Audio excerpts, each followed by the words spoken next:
Le deuxième prix est remis à Decathlon. Alors là, plus exactement, nous sommes venus à la rubrique logistique. On a eu un prix pour la production et nous avons 2 prix dans la logistique. Vous êtes Monsieur Liébi? Non. Si, vous êtes Monsieur Liébi. Absolument. Donc merci de nous avoir rejoints. Ce qui nous a frappé dans le cas des Decathlon, on l'avait classé dans la logistique parce qu'à l'origine, il y a une chaîne par la RFID où finalement les produits vont être totalement suivis jusqu'à la caisse. Vous auriez pu être classé en marketing ou au commercial parce que j'ai le sentiment, en étant comme chacun ici aussi un client de la chaîne, qu'il y a une vraie transformation de la relation au client. Est-ce que vous pouvez un petit peu nous décrire les véritables avantages consommateurs que votre système a mis en place tout en partant du RFID à l'origine?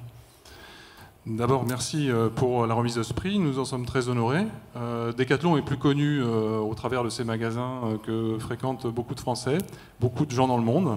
Decathlon est maintenant une entreprise internationale avec 70% de son business à l'international.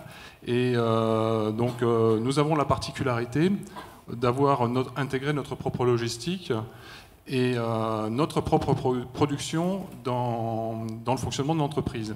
Aujourd'hui, l'entreprise produit plus de 80% de ses produits avec ses ingénieurs et ses designers dans les centres de recherche qui sont en France et dans ses bureaux de production qui sont dans le monde entier. Pour pouvoir maîtriser une croissance très forte que nous avons depuis 2 ans et une croissance en ouverture, puisqu'on va ouvrir 25 nouveaux pays dans les 5 prochaines années, nous avons fait appel à cette technologie qui est devenue mature. Alors la RFID, c'est quoi? C'est souvent une technologie qui fait un peu rêver, mais qui est très simple et qui existe depuis une 50aine d'années.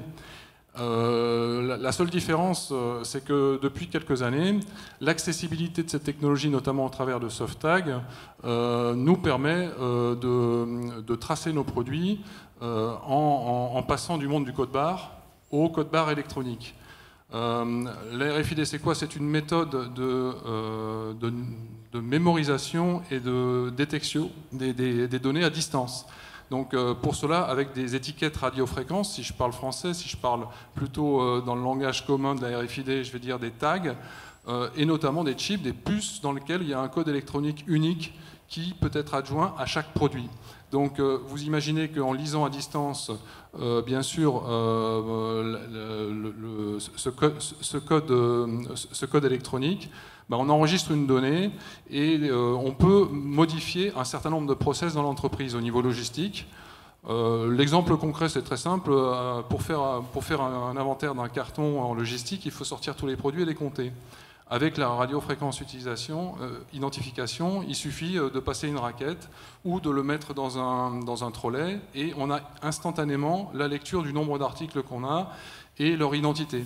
Parce qu'en plus de la quantification, on a aussi un suivi de l'unicité de chaque produit.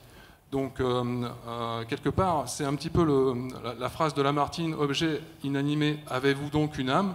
qu'on est en train de mettre en œuvre et on se dirige aussi, par ce biais-là, vers l'Internet des objets et la relation avec le client qu'on va pouvoir modifier grâce justement aux devices qui sont accessibles maintenant très facilement dans le commerce et qui permettent à nos équipes, pour améliorer leur efficience et à nos clients, d'avoir une relation directe avec le produit, mais sans avoir à aller chercher une lecture sur un prix, un code barre ou sur un balisage de produit. Donc on modifie forcément le fonctionnement de nos magasins parce qu'on va pouvoir également garantir à nos clients que la disponibilité de produits est réelle lorsqu'ils font leur consultation sur Internet.